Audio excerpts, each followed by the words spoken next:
Weekend Wellness is brought to you by Synergy Health Center. Now, Weekend Wellness with Brittany King and Myra Lawrence on CFAX 1070. Good afternoon. Welcome to Weekend Wellness on CFAX 1070. Thank you so much for joining us today. It's Brittany King and Myra Lawrence. We're at the end of September, Brittany, already. So, we have fall here. We're all going back to school. Thank goodness. Woo-hoo. This week the kids went back to school. And we're back at it, as we always are. We continue throughout the summer. But I'm really excited about today's show. Yeah, you actually did a story on this product. Yes. On CTV Vancouver Island. I watched the piece. It was interesting. Yeah, hearing loss. You don't think about it because it's something that usually they say happens so gradually. But it is a big problem here in Canada and likely something that's going to happen to all of us as we age. Mm-hmm. So to talk about all things hearing loss and hearing loss technology, because it really has come a long way. Oh, yeah. His name is Frank Skubski. He's the general manager of Belltone First. Frank, thanks for joining us on the show. Well, thanks for having me. Frank, when we talk about hearing loss, how many Canadians do we estimate are experiencing hearing loss? Well, of the general population, we see approximately 10% of all Canadians experience some sort of a hearing loss. However, as we get older and as we age, those percentages increase. For people who are between the ages of 65 to 74, that number goes up to about 30%. Wow. And for people that are actually over the age of 75, 47% of all of them have some sort of a hearing loss. Wow. That's a big number.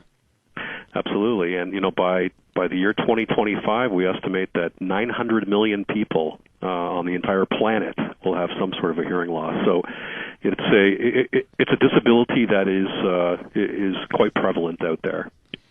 We've talked about hearing before on the show, Frank. Is it kind of one of those things, obviously, there are, aspects, situations that can kind of increase your susceptibility, I guess, to hearing loss, but is it kind of one of those things where it's just, it's bound to happen as you get older because your ear just gets more used and worn down kind of thing? Yeah, I mean, it's like anything. I mean, as we age, some of our senses aren't just as sharp as what they used to be, whether it's, it's our vision when it comes to, especially reading things close up.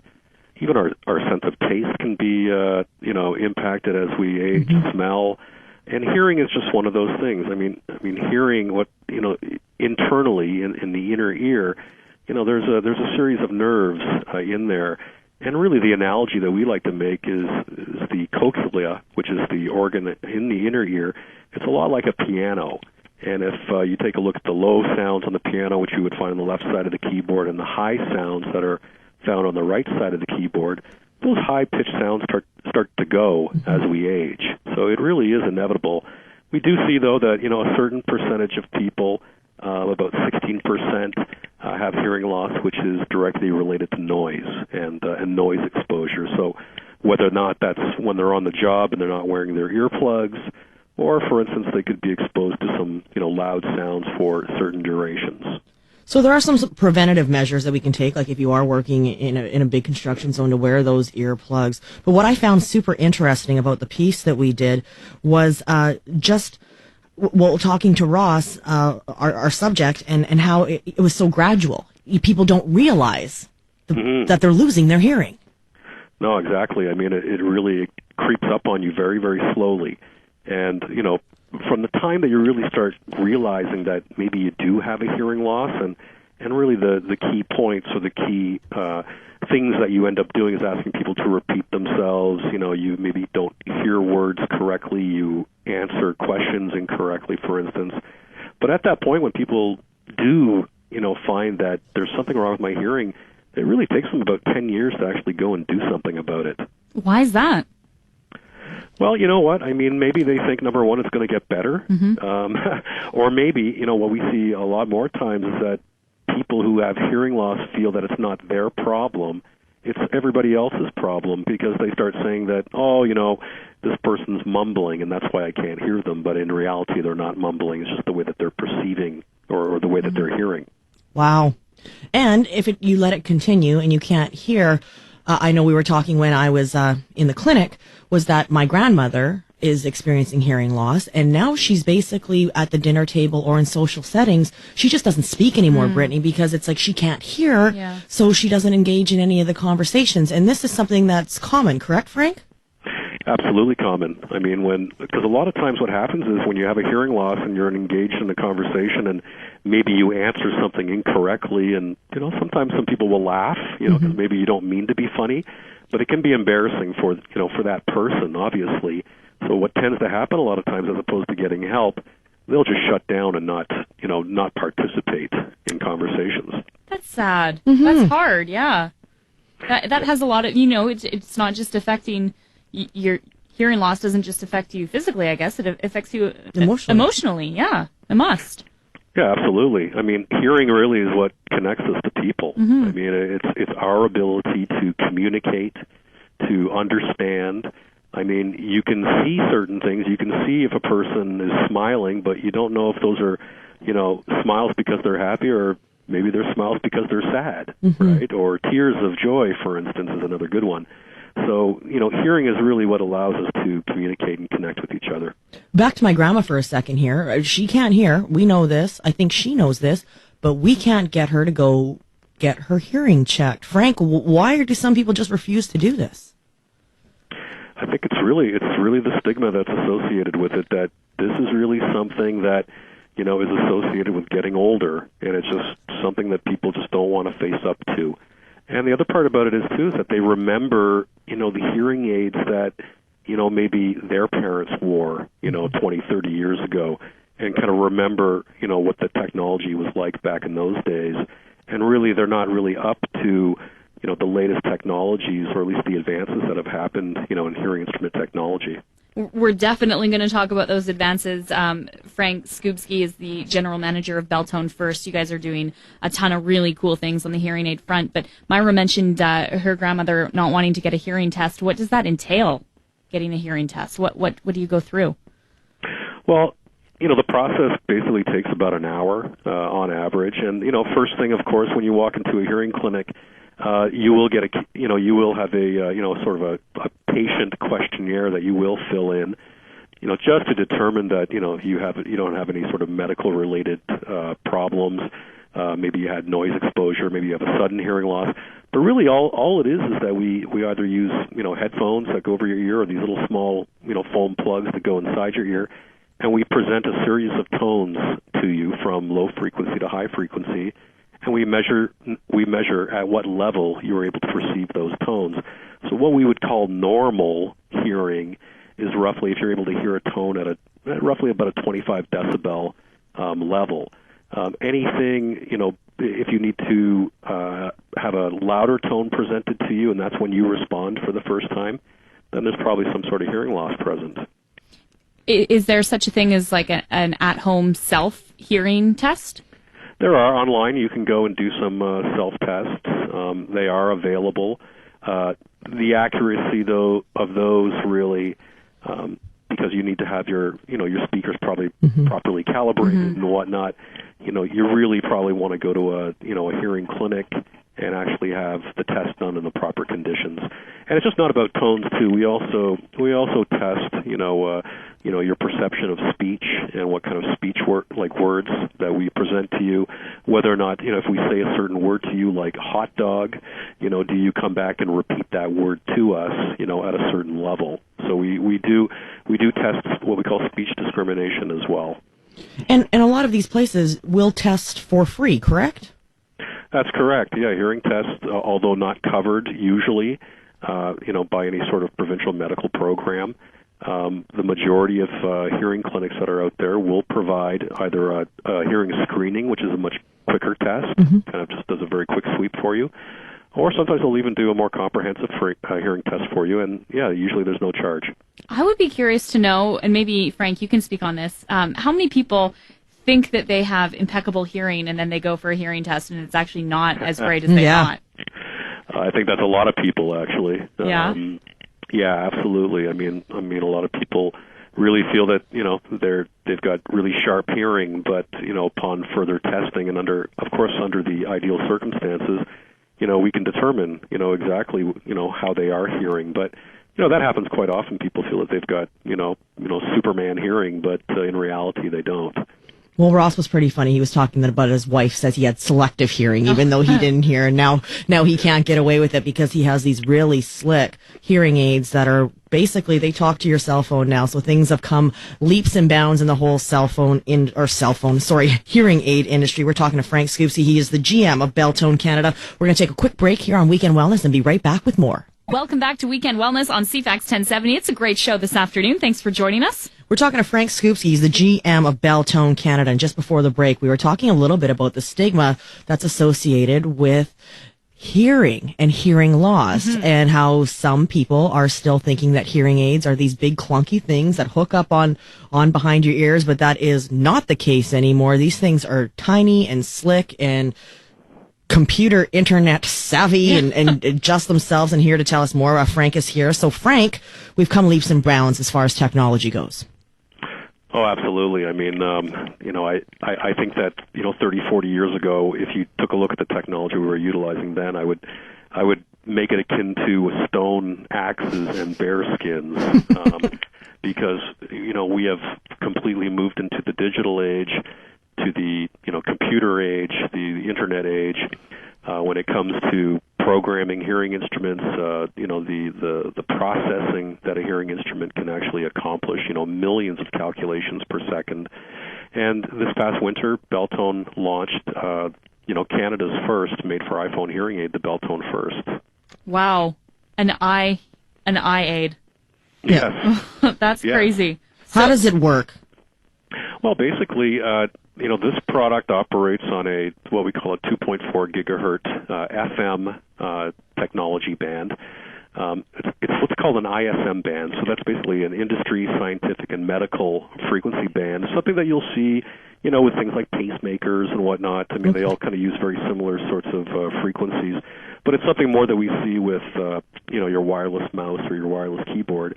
But what this hearing instrument has inside it is a little small FM antenna that will allow you to pair directly to either your iPhone, an iPad, an iPod Touch, an iPad Mini, and basically it allows your personal communication device or your little small personal computer to control many of the functions and features that are incorporated within the hearing aid. And it also allows you to do a number of other things. I mean, number one, you can adjust the hearing aid with it, but number two, you can stream, music in stereo. You can pick up your telephone and listen to phone calls. You can watch a movie. You just basically will get sound directly to your hearing aids without what we've seen in the past, the need for any intermediary body-worn device. So you're telling me I could be sitting there watching a hockey game and just adjust my own hearing aid and the person sitting beside me doesn't have to worry about the volume? That's correct. Yeah, it'll be going basically right through the hearing instrument. And in fact, we can even have, you can have streaming directly to the hearing aid. Meanwhile, the hearing aid is still working like a hearing aid and amplifying sound around you, so we can actually kind of adjust those levels of say, the hockey game coming in and also how it's working as a hearing instrument as well. The one thing I think is really cool about it is the GPS function in it, which I know a lot of people with iPhones use their GPS. You can actually get, your GPS prompts will come right through your hearing instrument. So it'll tell you when to turn and or when to stop or how much further you've got to go. What's the response been like? I think, in the sense of, this new technology, I mean, we do have a growing group of senior citizens, people over 65, who are our target demographic, who are becoming more and more tech savvy. Mm-hmm. We know that 17% of all, seniors have a smartphone, but that number is increasing 50% a year. So the ability to, have all these adjustments in this one device, to be able to control your hearing aid, it's great because, number one, you don't have to carry a separate device. And number two, if you're sitting in a restaurant or you're in a social environment, as we talked about in the first segment about stigma and whatnot, people don't know you're adjusting your hearing aid. Mm-hmm. You could just be texting somebody, for instance, or surfing the internet, but meanwhile, you could be making adjustments to your hearing aid. Now, this is probably, Brittany, you and I would probably want one of these that we could talk to on our smartphone. But Frank, what about those seniors out there or those retirees that maybe aren't so tech savvy? Do they have to have a smartphone to use the Belltone 1? Is that what it is? The Belltone First product. The Belltone First, sorry. No, absolutely not. I mean, the technology that is built into this hearing instrument is really designed to be as automatic as possible. So, I mean, based on it basically there's an environmental sensing protocol or functionality within the hearing instrument. So if you're in any kind of environment, the instrument will basically know where you are and will make adjustments automatically for you. So there really is no need, like you don't have to have, an iPhone or even a remote control or anything, because the hearing aids are so automatic. It's really the ability to just have access to those additional features through, the Apple device is appealing, I think, to, some of the younger people who are looking at hearing amplification. It's tiny. Yeah, I know. I'm looking at the picture now. I can't even see it hardly. How big is it, Frank? Well, I'd say it's less than an inch, in length. It's very light. It's it has a curved look to it, so so that it can really fit nicely behind the ear. But this product, it does go behind the ear, but there's a small little tube, what we call a receiver tube or a wire that, goes down, and that's where the speaker is actually located at the end of this wire. So it looks clear. So basically when it's up against the outer ear, it really is invisible. So people really can't tell that you're wearing this product. How much does it cost, and how long will it last? Well, hearing instruments, they certainly can range in price. I think that, if you're looking at something like the Belltone First product, you're looking at a few $1,000s, probably starting at around $3,000 for one. Mm-hmm. But they would, they can last a number of years. It really depends on the kind of care that you provide the product, because we have to remember that this is a piece of electronics that we're sticking in a warm, humid area like the ear that also secretes wax and sweat and oils. So there is a certain amount of maintenance that is required. But, when you do take a look at the cost and, you look at how long a hearing aid could last you 5 years, could last you longer. Really, for one hearing aid, you're probably looking at a cup of coffee per day to be able to hear better. Do people normally need two hearing aids, or can you get by with one, or does that set you off balance, I wonder? Yeah, our recommendation is always two hearing aids, because having two ears, the number one purpose of having two ears is really for sound localization, so that you know what direction sound is coming from and where to look, basically for that sound. Amplifying only one side, and some people choose just to do that. We always say one is better than none, because at least you're getting some help. But in terms of your localization for sound, understanding of speech and getting the full listening experience, two is recommended. It's like getting glasses. I don't think anybody would ever think about just getting one lens, for instance. Although that said, certainly if your hearing has gone or is starting to go in both ears, but you were talking about your grandmother, Myra. My mom has no hearing, or next to no hearing, in one ear alone, and that was from an infection that got so out of control, I guess, that it took away her hearing, and so you're always having to be on her good side. Right. So that can happen too, right, Frank? You can just lose hearing in one ear? Oh, correct. If somebody walks into a hearing clinic, and after the the case history that we do, and they do obviously some video, look in the ear with a video otoscope just to make sure that everything's okay. We have red flags that we have to adhere to, and of course, if a person has what we call a unilateral hearing loss in only one ear, they would be referred out to a doctor immediately if they had not already, help from a doctor. But there are solutions for people who have lost hearing in just one ear and they have a normal ear on the other side. We do have, devices that we call cross or bicross that basically will amplify, say on the dead ear side over to the good ear side, so that you're actually getting the input from that other side. So it almost sounds like, in that left ear, you're actually hearing from both sides. So we can utilize the good ear when required, versus when the other ear is not functioning properly. I should talk to my mom about that. You should totally do that. I saw these little instruments, and Frank even showed us with the GPS of if you do lose it, your smartphone will locate your little hearing aid for you. So that's pretty impressive too. Frank, we're almost out of time, but one thing, the most important thing you want people to know about hearing aids and hearing loss. Well, I think, at a certain age, we automatically think about certain, medical procedures that we should go through, whether or not it's, for men, getting a prostate examination, or we hit certain ages, we're doing other kinds of examinations. A hearing test really should be part of your annual physical, and it should be something that you do follow up with. When I say you probably hit 50 or 55, the thing to understand is that if you do have a hearing loss, there is help out there in the sense of hearing instruments, products like the Beltone First. But I would also say to some of the younger people that are out there listening, especially if you're out there using a chainsaw or mowing your lawn, really take care of your ears and take care of your hearing and wear the proper hearing protection, because once it goes, it's gone, and there are no procedures out there to restore it, but hearing instruments. Wonderful. Great advice. And interesting, yeah. Neat stuff. Very Real cool. neat stuff. Check it out online. The Beltone First product, it's so tiny, links up with your iPhone. If you're not necessarily into that kind of technology realm, it can still work with you. It just does it on its own. It's magic. Frank Skubski, General Manager of Beltone First, thank you so much for joining us on the show this afternoon. Well, thank you for having me.